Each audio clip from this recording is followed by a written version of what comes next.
It's now my pleasure to introduce the Honourable Brendan O'Connor MP, the Shadow Minister for Defence, who was first elected as the member for Gorton in Victoria in 2001. Mr O'Connor has a strong belief in education being the cornerstone of national growth and represented the interest of Victorian workers before becoming Assistant National Secretary of the Australian Services Union. He has undertaken a range of significant ministerial portfolios, including employment participation, home affairs, small business at cabinet level, and immigration and citizenship. In 2019, he was appointed Shadow Minister for Employment and Industry and Science and Small and Family Business, and currently he serves in the important role as the Shadow Minister for Defence. Mr O'Connor has degrees in Arts and Law. Please welcome the Shadow Defence Minister, the Honourable Brendan O'Connor MP. Thank you. Well, thank you, Paul, for the invitation to speak today to the Defence Reserves Association National Conference for this year, and my appreciation for being able to do so via video. It's certainly no small logistical feat organising this year's and last year's conferences during a once-in-a-century pandemic. May I also acknowledge the traditional owners of the land from which I speak today and pay my respects to their elders past and present. I'm delighted to be here representing Federal Labor and for what is for me a still relatively new portfolio. Notwithstanding some commentary I'll offer in my address, it is very clear to me that it's a dynamic and fascinating portfolio, less driven by partisanship and underpinned, I think, by a bipartisan respect for the Defence Force and indeed the importance of national security.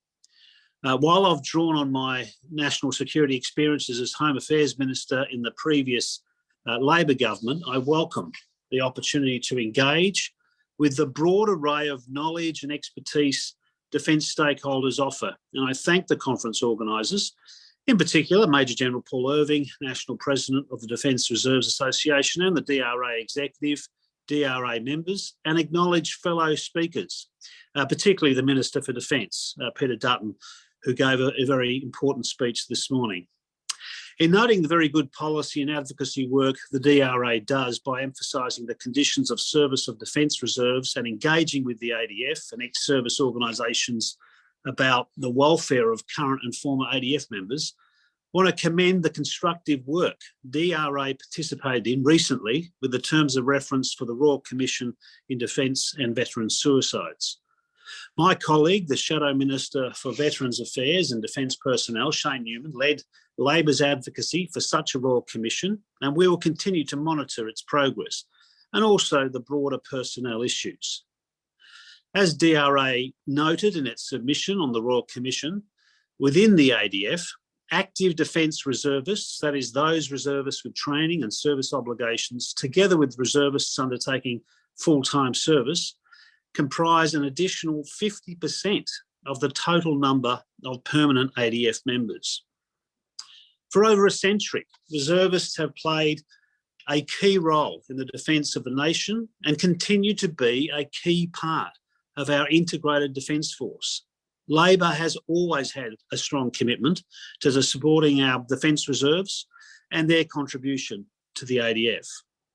We're grateful for the DRA's thoughtful contribution to the Royal Commission's terms of reference consultation and emphasis on all past and present ADF members, irrespective of service duration. Today's conference relates to the preparations for war and the role of reserves in such preparation. At the outset, I think we need to ensure such a discussion remains nuanced and cautious. Words matter, and in some quarters we see a large-scale military conflict being framed as an immediate and foregone conclusion, particularly by some backbenchers in the government, statements which are not compatible with what the 2020 Defence Strategic Update canvassed. In any case, I think it's clear there is a gap between the rhetoric of government and delivering defence capability and preparedness, which I'll discuss in a moment. We've seen in recent months an increasing inflammatory language when it comes to war. Now, I agree with the Minister that things have changed and there's certainly a greater level of uncertainty and instability in our region. And as I recently outlined to the Australian Strategic Policy Institute, while the government does talk up the prospect of military conflict, they fail to deal with a range of immediate challenges, including an effective management of the largest defence asset contracts in our history. Actions must match words. The first job of national leaders is the safety of their citizens. Using the beating the drums of war rhetoric or using national security for electoral purposes will not make us safer. So there needs to be a national debate. There needs to be an elevation of a national discussion around such matters. To that extent, I do agree with the Minister. But the way in which we do that is also important. There are significant security challenges facing the contemporary world, and Australia must be equipped to address these challenges. We know the prospect of high-intensity military conflict in the Indo-Pacific is not as remote as in the past. As the Defence Strategic Update says, Australia can no longer assume a 10-year strategic warning time is an appropriate basis for defence planning. The conduct of grey zone activities has also expanded in our region, the Indo-Pacific. The COVID-19 pandemic, climate change, global shifts in competitive power relationships, terrorism, cyber attacks, growing economic inequality are all threats to our national security. Preparation for any conflict or peacekeeping requires preparation and foresight of our capabilities. A large example of this is the somewhat paradoxical approach to the future submarines.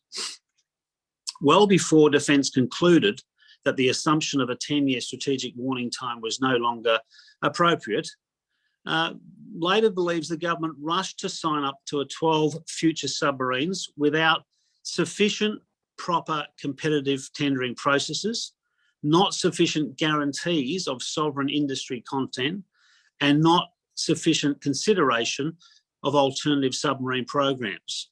Now, Labor, of course, may well inherit many of the contracts, as do indeed the Liberal National Party governments sometimes when decisions are made by previous Labor governments. So whilst we are concerned with the running of these contracts, I want to make it very clear that, of course, we want to see them work and we want them to be realised. And our point in raising these matters is not to score political points, but to make sure the government realises its own promise to the Australian people and to the Australian Defence Force. Yet now, despite Defence's cautioning about strategic warning times, the government, in our view, has lacked foresight and therefore hasn't managed sufficiently the largest ever procurement, and that, I think, is a real challenge for us going forward. The project has ballooned out from $50 billion to $89 billion. The delivery times have blown out by up to a decade.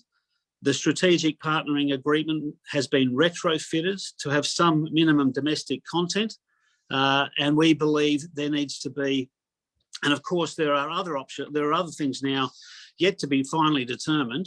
As we heard, the Morrison government is only recently actively considering what they call Plan B, or prudent contingencies, as they were described at Senate estimates. So there are a number of key issues with respect to just one particular platform, the submarines, in terms of the realising of the contract, what will happen with the upgrade of the Collins-class submarines, and what will happen with full-cycle docking and where it will be located into the future. These decisions have to be explained publicly as soon as possible, and I do appreciate the fact that the current Defence Minister has only recently been in that portfolio, but he would be aware, as anyone would, that these matters have to be not only resolved, but publicly explained as soon as possible. The fact is that we have concerns about that contract, and we have concerns after months of speculation and unconfirmed reports of delays with the beleaguered $45 billion future frigates program. We do need to see what will happen here as well. The future frigates, the second largest procurement project in Australia's history, is already running over budget, and indeed there are some delays there too. So when we talk about preparedness, we need to ensure that our commitments to provide capability for our Defence Force are indeed being effectively realised. These are the recruitment and retention of permanent reserve forces, how the ADF is postured for domestic and regional circumstances, including pandemics and disaster responses, and indeed the role of climate change. Recruitment requires consideration of current and future skills demands that will be required of serving and reserve personnel, and indeed the overall size of both those ADF populations. When it comes to reserves, the current workforce total includes around 40,000 personnel, comprising 29,000 active reservists and 11,000 contingent workforce personnel. As part of the announcement of $270 billion in defence capability last year, the Prime Minister said that the number of ADF personnel will grow by 800, comprising 650 for Navy, 100 for Air Force, and 50 for Army by 23-24. To keep that in perspective, there needs to be 5,000 more sailors in the ADF when the new frigates and submarines eventually come online next decade. In 2018-19, Defence only met 93% of its recruitment target. It's been around 92% for most of the term of the government, while the 20-year average is even lower at 86%. So we need to do better there. Defence is on track to fall short of its 2016 White Paper target of 62,400 ADF personnel by 2024, with total numbers projected to reach only 61,400 by 2023.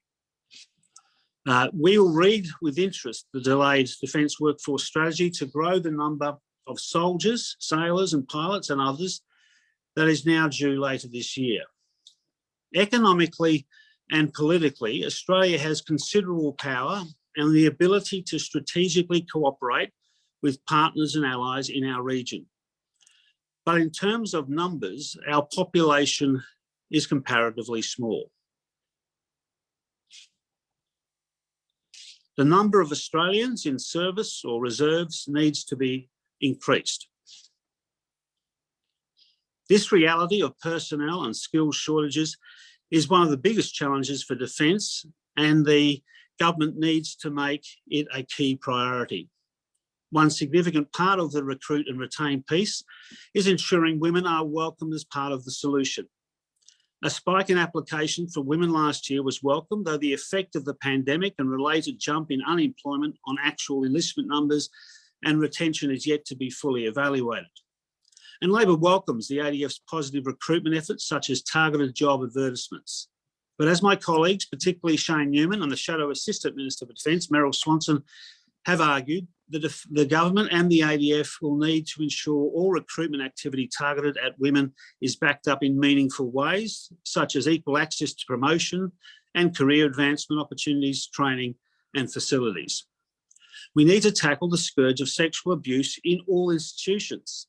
The latest Defence Annual Report shows that there were 161 sexual assault incidents reported to the military police, consistent with Defence's unpublished data. According to the Sexual Misconduct Prevention and Response Office, around 80% of complaints were made by women, which is very high and disproportionate considering the proportion of women in Defence stands at 19.6%. An interesting and developing area in the skills set that needs to be considered with reservists is the grey zone conflict issue of cybersecurity that the Minister referred to in his contribution earlier. Traditionally, cybersecurity has not been linked intuitively with reserves, but there is a very strong case to start doing so. The former National Security Advisor, Alistair McGibbon, has said the nation needs another 17,000 cybersecurity workers to assist with the range of threats, including data breaches and ransomware. Fending off the various forms of cyber actors, many of whom are states, state-adjacent or state-permitted, such as the privateers of old, cannot be left to just the Australian Signals Directorate, and its Australian Cybersecurity Centre, though they do a remarkable job. Now, I don't have all the answers today, but it's an active matter of consideration by me and by my colleagues, Christina Keneally in the Portfolio of Home Affairs and Tim Watts, and for how Australians, including reservists, are involved in that effort. But that certainly is the growing and emerging threat for this nation. While we await the workforce review, we will continue to consult on addressing these matters and ensure that Labor will prioritise ADF recruitment and retention to boost defence jobs and ensure our defence forces have the personnel they need to keep Australia safe and defend our national interest.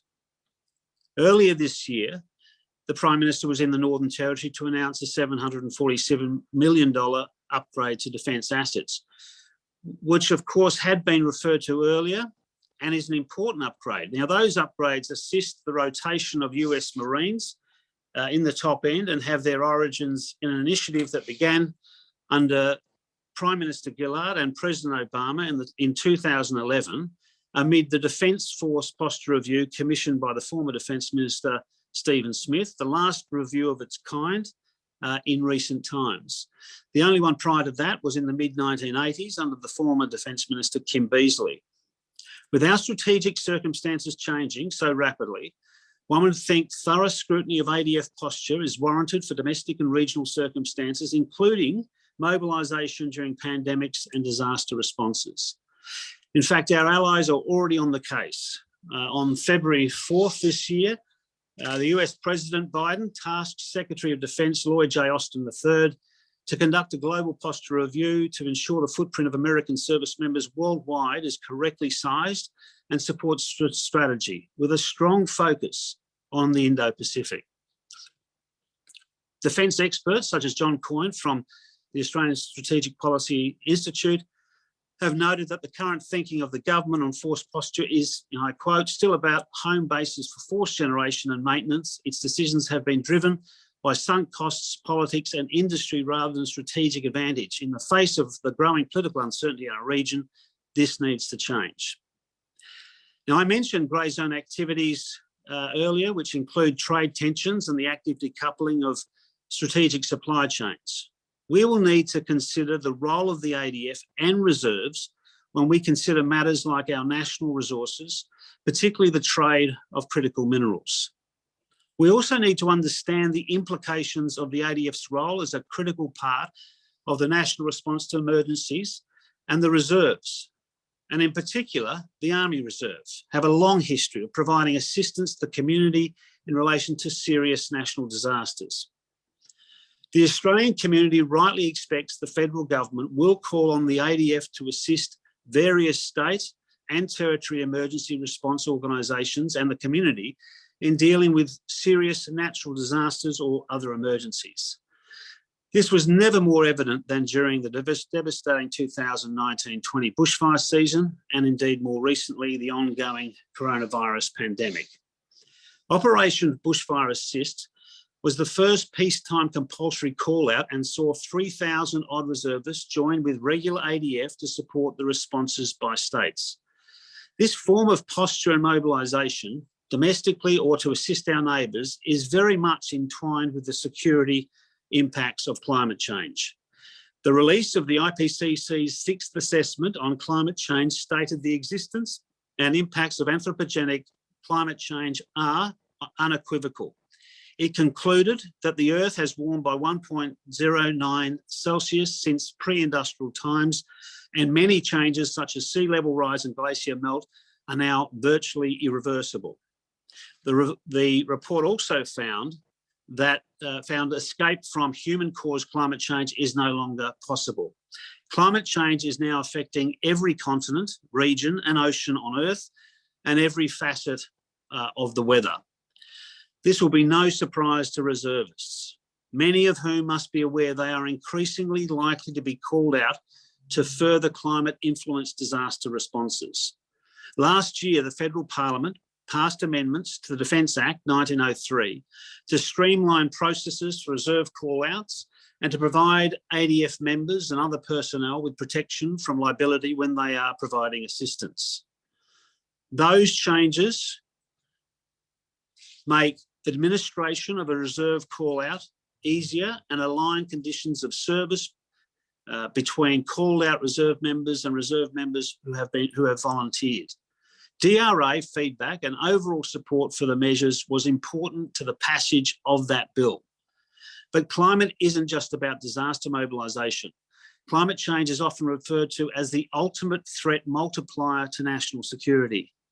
National security includes state security, human security, and the viability of infrastructure and economies.